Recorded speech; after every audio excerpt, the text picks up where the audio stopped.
Alors aujourd'hui, on s'attaque à un jeu qui nous a pas mal intrigués. Formidable Farm. Le dernier de Friedemann Friese.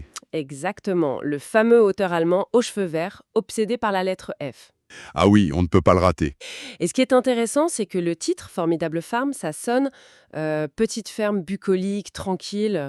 Oui, on s'attend à un truc posé. Et en fait, pas du tout. Dans notre article, on a vite compris qu'on était plus sur une course de Formule 1 que sur une balade en tracteur. La vraie question, c'est de savoir si le jeu est vraiment formidable. La métaphore de la course, elle est parfaite. C'est un jeu de pure conversion de ressources. Une course, mais une course super nerveuse et fluide. C'est ça. Et pour notre analyse, on s'est concentré sur 3 points. Le moteur du jeu, donc cette course aux commandes. Mm. La carrosserie avec un matériel qui est étonnamment réussi. Et puis, les sorties de piste. Surtout un gros point noir sur l'iconographie. Parlons du moteur alors. Le but est simple, presque brutal en fait. Très direct, oui. Il faut être la première personne à vider sa pile de cartes commandes. On ne construit rien sur le long terme. Ce qui m'a bluffé au début, c'est la vitesse des combos. On se sent surpuissante pendant quelques secondes. C'est vraiment le cœur du réacteur, ça. Chaque commande que tu valides te donne un bonus immédiat. Oui, Tu peux rejouer, réduire un coût, piocher des ressources. Ça donne une sensation de, on disait dans l'article, un splendor sous caféine. c'est exactement ça. Tout s'accélère, la tension monte en flèche. C'est du familial plus, facile à apprendre, mais avec une vraie courbe d'optimisation. Et cette fluidité, on la retrouve même dans le matériel, ce qui est assez surprenant.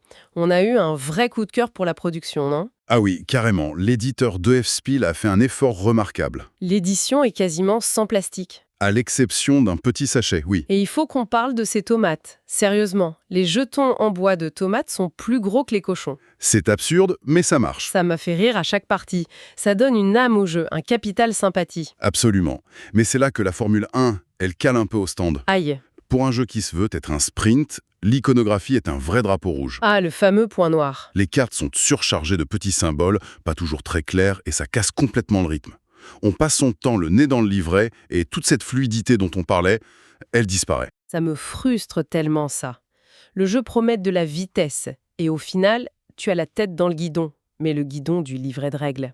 C'est ça. Et j'ai l'impression que ça mène à un autre problème. Comme on est concentré à déchiffrer nos propres cartes, on oublie les autres.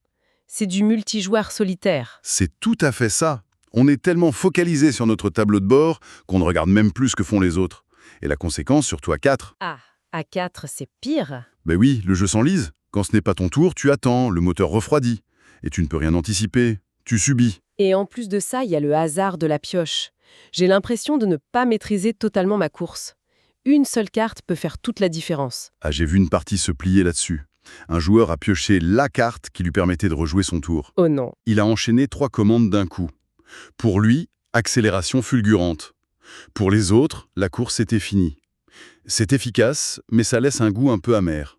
Ce qui nous amène à notre verdict final. Formidable Farm, c'est un excellent filler sur le papier. C'est malin, c'est tendu, c'est rapide. En théorie. En théorie. Mais il finit un peu coincé entre deux chaises. Trop complexe pour les novices à cause de ses icônes et trop léger, trop hasardeux pour des joueurs experts. Exactement. On était resté sur un sympatoche, sans plus. C'est ça. Il plaira à ceux qui aiment optimiser leur moteur dans leur coin, la course contre la montre personnelle. Mais si on cherche de l'interaction, des blocages, des coups bas, il faut aller voir sur un autre circuit.